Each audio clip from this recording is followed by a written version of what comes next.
Hello, everyone. Today I want to share two real stories witnessed by my close friend.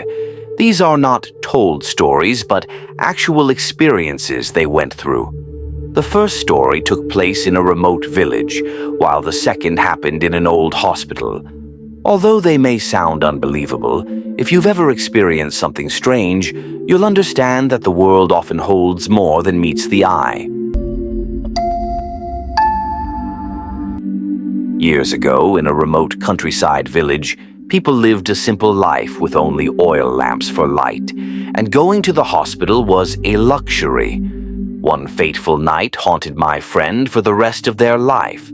That evening, my friend's grandmother fell severely ill, so his grandfather had to take her to a hospital far from home. Left at home were 3 children, my friend, aged 12, and his 2 younger siblings. That night, the wind howled and the air turned cold. While lying by the window to wait for his grandfather's return, my friend heard the window slam shut with a loud bam. He got up to check but saw nothing. As he lay back down, the eerie winds intensified, and suddenly he saw a floating head dragging intestines, hovering 3 meters above the ground. The figure slowly drifted towards the pig pen and disappeared behind the bamboo trees. In the morning, the grandfather dismissed it as imagination. However, locals confirmed it was a Ma Lai root ruot, a kind of ghost, known to wander at night searching for raw meat or blood. To ward it off, they burned pandan leaves or thorny branches. Story 2. Midnight in the Hospital. This story involves my friend's grandmother, who was admitted to a hospital after a serious drop in blood pressure. Her husband returned home that night to prepare offerings, leaving her alone in the shared ward. Near midnight, she heard water dripping from the sink near the door. She assumed it was the nurse, but the dripping continued without footsteps or door movement. Moments later, she heard a faint baby's cry from afar, despite no infants being in the ward. Then a whisper echoed, "Come with me, come with me." The next morning, nurses dismissed her concerns as hallucinations. However, she later learned the hospital was once a war shelter where many lives were lost. Locals claimed spirits often lingered, causing mysterious noises at night. If you ever encounter such situations, remember to stay calm and recite, "Name Mo Adi Jafat. May the spirits let me be. I mean no harm and seek forgiveness for any offense." It was a cold night in the year 2000, a time when Dalat was eerily quiet, with ghostly tales abundant. By 8 p.m., every house was shut tight, and the streets were deserted. One evening, Nagan had to work late due to an urgent task at the office. By 11:30 p.m., she finally left the building and decided to walk home.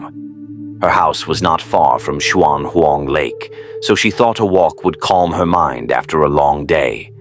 That night, Dalat felt colder and more desolate than ever. The surroundings were silent, with no one in sight. Only the dim streetlights reflected on the lake's mirror-like surface. As she walked along the lake, Ngan suddenly heard a faint crying sound, like that of a child echoing from afar. At first, she thought it was just the wind or some animal, but as the crying grew clearer, she couldn't ignore it anymore. She stopped, looked around, and saw a little girl huddled under a tree by the lake, her small shoulders trembling. Curious yet concerned, Ngan approached her. "Hey there. Why are you crying out here so late at night?" "Did something happen?" Ngan asked gently.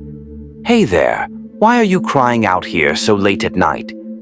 "Did something happen?" Ngan asked gently. The girl didn't answer, just kept her head down and sobbed.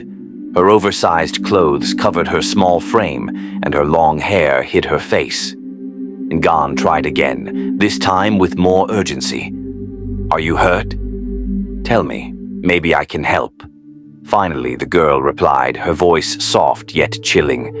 "Yes, I'm hurt. On my face." "Hurt on your face? Let me take a look." Ngan said, leaning closer to see her under the dim streetlight. The girl slowly raised her head, and what Ngan saw haunted her for years to come. The girl's face had no eyes, no nose, no mouth, just a smooth, distorted mass of flesh. Suddenly, the girl let out a horrifying scream, an ear-piercing sound that echoed through the still night. Ngan screamed and ran as fast as she could along the lakeside, ignoring the darkness and rustling branches. But it seemed the girl didn't chase after her.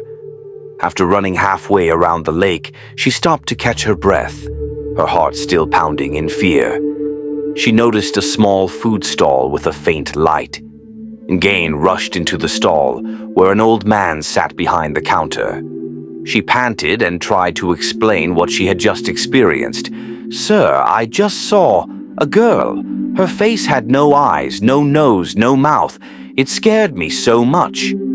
The old man listened intently, his face showing no emotion. After a moment, he said, "Child, people don't walk by the lake at night.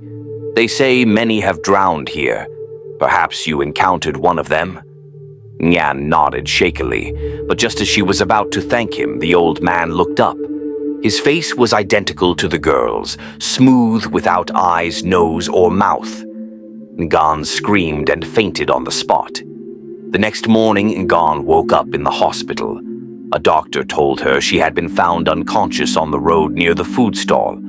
But when she asked about the stall, no one knew of its existence, and no one lived near that area.